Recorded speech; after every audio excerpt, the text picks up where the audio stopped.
She had built an empire, commanded billions, and traveled the world. Yet in one moment, standing in the rain outside her own private jet, she was told to wait outside, as if her success, her identity, her very presence didn't belong. The words cut deep in the storm around her, and the eyes of those around her told a truth far worse than rejection. Prejudice, blind and unapologetic, was alive even here. How could the CEO of a global airline be treated like an intruder on her own flight? But what happens when someone refuses to be invisible and decide the world will pay attention? She thought the humiliation would end with the rain, but it had only just begun. Olivia Bennett was a woman who had never let the world define her limits. As CEO of one of the fastest-growing aviation empires, she moved through life with quiet confidence, her days filled with board meetings, deal closings, and flights that spanned continents. Luxury came easily to her, but she had learned early that respect wasn't always automatic, especially for someone who looked like her. On that gray, drizzling afternoon at Westchester Airport, Olivia was returning from a billion-dollar negotiation in London, her mind buzzing with the thrill of victory.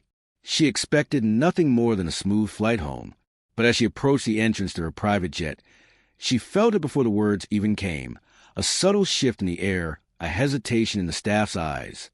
Something was off. The polite smiles, the routine nods, the familiar protocol, none of it matched the storm that was about to break. And in that instant, the powerful woman who could command boardrooms and airlines felt a sting she hadn't anticipated. She thought she was just stepping onto a plane, but stepping outside would reveal far more than she ever imagined. Olivia stepped forward, expecting the familiar nods and quiet efficiency that usually greeted her at the tarmac. Instead, she was met with a wall of hesitation, eyes darting, lips tightening. Emma Roberts, the head attendant, blocked her path, arms folded as if standing guard against an intruder. "Sorry," Emma said, her voice polite but cold. "This is a private jet. You can't board." Olivia's pulse quickened, not with fear, but with disbelief. She was the CEO of this airline, the woman who had signed the deals, flown the routes, and hired every member of this crew. Yet here she was, treated like a trespasser in her own domain. She produced her boarding pass and ID, letting them fall deliberately into Emma's hands. The attendant glanced down, scoffed, and shook her head. "You don't look like someone who flies here," she said, her eyes glinting with a mixture of doubt and disdain. Jason Miller, the lounge manager who had already humiliated her earlier, appeared at Emma's side, his presence a silent endorsement of the bias that had permeated the staff. Together, they formed a blockade of prejudice, each convinced they were protecting the real passengers. Olivia's calm gaze swept over them, registering every twitch, every raised eyebrow, every subtle smirk meant to demean. The storm outside mirrored the fury inside her. Raindrops pelted her coat as though reminding her that she was standing alone against a world that refused to see her worth. She watched as wealthy white passengers passed effortlessly, their credentials unquestioned, while she endured scrutiny and veiled insults. The humiliation was public, the injustice stark, yet Olivia remained poised. She knew that reacting impulsively would give them the satisfaction they craved. Instead, she calculated every move, every look, every pause. Minutes stretched like hours. The cold rain soaked through her coat, chilling her body but igniting a fire within. Emma raised her voice, calling for security as if Olivia were a criminal. Jason chimed in, smug and confident, certain that authority was on their side. But Olivia's mind was already several steps ahead. Her phone was in her hand, fingers brushing against the screen as she dialed Ethan Bennett, her brother, and the company's OO. The call crackled through the downpour, his calm voice grounding her storm. She explained the situation, each word precise, controlled, cutting through the arrogance and fear around her. Emma's smirk faltered, Jason's sneer wavered. The crowd of staff and bystanders sensed a shift, the invisible power of a woman who refused to be erased. Every second stretched the tension. Olivia's eyes scanned the faces around her. Mia Collins, the young attendant who had witnessed the earlier slight, avoided her gaze, guilt and fear warring across her features. Captain Richard Davis and First Officer Tyler Evans, seasoned pilots, watched silently, their skepticism mixing with a dawning realization that the hierarchy they trusted had been corrupted by prejudice. Emma's voice rose again, desperate to assert control. "We know who should be on this jet," she declared. "You don't belong here." But Olivia's calm authority cut through the noise like a blade. "Are you absolutely certain?" she asked softly, each word carrying the weight of inevitability. "Because once I act, there's no going back." A tense silence followed, broken only by the relentless rhythm of rain against the tarmac. Emma and Jason glanced at each other, panic flickering in their eyes. The moment they had believed would humiliate a CEO had transformed into a countdown to their own reckoning. Olivia lifted her phone again, the storm of authority and justice about to break. And as she dialed, a flicker of doubt crossed Emma's face. Too late to escape what was coming. The air thickened with anticipation. Every pair of eyes now turned toward Olivia, waiting, tense, bracing for the inevitable fallout. She had endured the insult, the bias, the public humiliation, but the storm was only gathering strength. And in just a few moments, everything they thought they knew about power, authority, and justice would be shattered.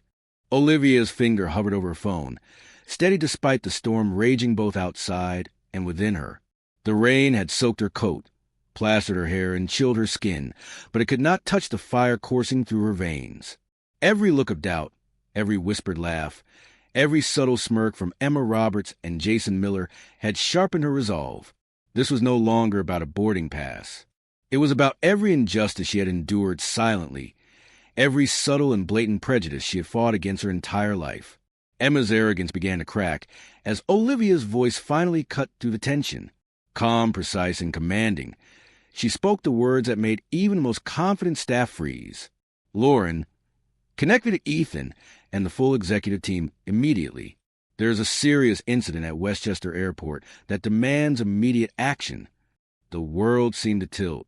Emma's eyes widened. Jason's sneer faltered. They had spent the past hour treating Olivia as invisible, as unworthy, as someone who did not belong. Now the invisible hand of authority, the very person they had tried to humiliate, was holding them accountable. Seconds stretched into eternity. Olivia could see the panic creeping across their faces, the subtle tremor in Emma's hand as she tried to maintain composure.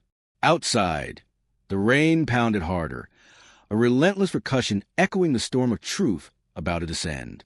The staff who had laughed and whispered a moment ago now held their breath, unsure whether to intervene, to flee, or to watch history unfold. Ethan's voice came through the line, calm yet carrying the unmistakable weight of authority. Olivia outlined the situation in precise, unflinching detail. Every word landed like a hammer blow. She described the denial of entry, the prejudice that had been flaunted in plain sight, the arrogance of those who believed their judgment could override reality. She spoke not from anger but from power, from clarity, from a position no one could dispute. The realization hit Emma and Jason in waves. They had misjudged her at every turn, and now, their entire world, the illusion of control they had clung to, was crumbling. Faces that had once carried confidence now reflected disbelief, fear, and the first taste of accountability.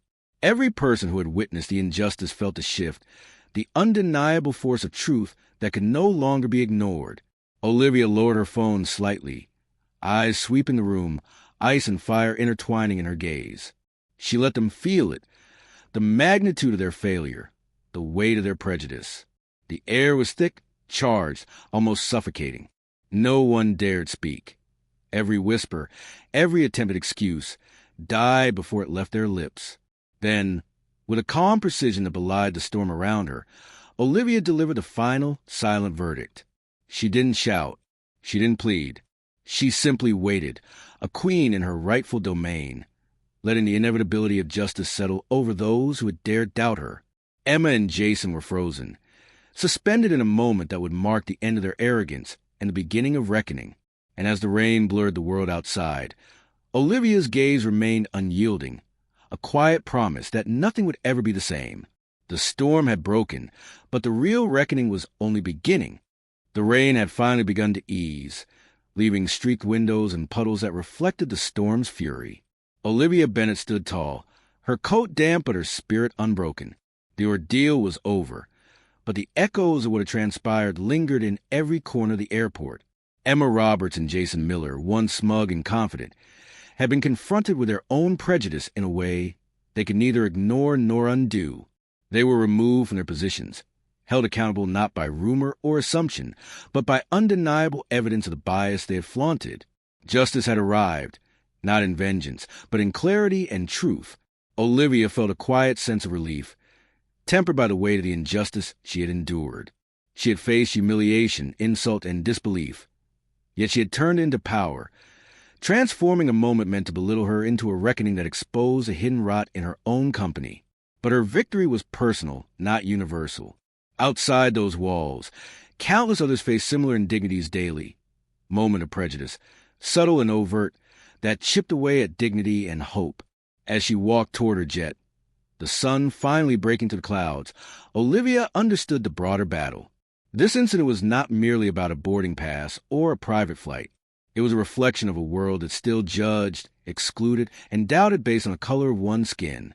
Her triumph was a reminder that courage, clarity, and authority could expose injustice, but it was also a call to examine the systems that allowed such bias to persist. Mia Collins, the young attendant who had watched in silence, approached Olivia once more. Her eyes held gratitude and newfound resolve. Olivia placed a hand on her shoulder and smiled softly. "Change doesn't happen in a day," she said, "but it begins the moment someone refuses to look away." That sentiment lingered long after, a quiet echo of what could be achieved when one refused to accept what was wrong. The airport returned to its usual rhythm, but the lesson remained. Power alone does not erase prejudice, but action, decisive, unwavering, and principled, can illuminate the truth and hold wrongdoers accountable. Olivia's story was no isolated victory. It was a testament to resilience, a demonstration that one person's refusal to be silenced can spark a ripple that challenges entrenched injustice. And as she finally settled into her seat, looking out over the tarmac now glistening in sunlight, a question pressed itself upon her, and upon all who witnessed the story. How many people continue to be silenced by bias? How many moments of injustice are ignored because society has yet to recognize them? Olivia Bennett had taken her stand, and the world had watched. The storm had passed, but the impact remained, a call to action for anyone who has ever faced doubt, dismissal, or discrimination. It was a reminder that confronting injustice is not only necessary, it is imperative, because until we see, acknowledge, and act, who will?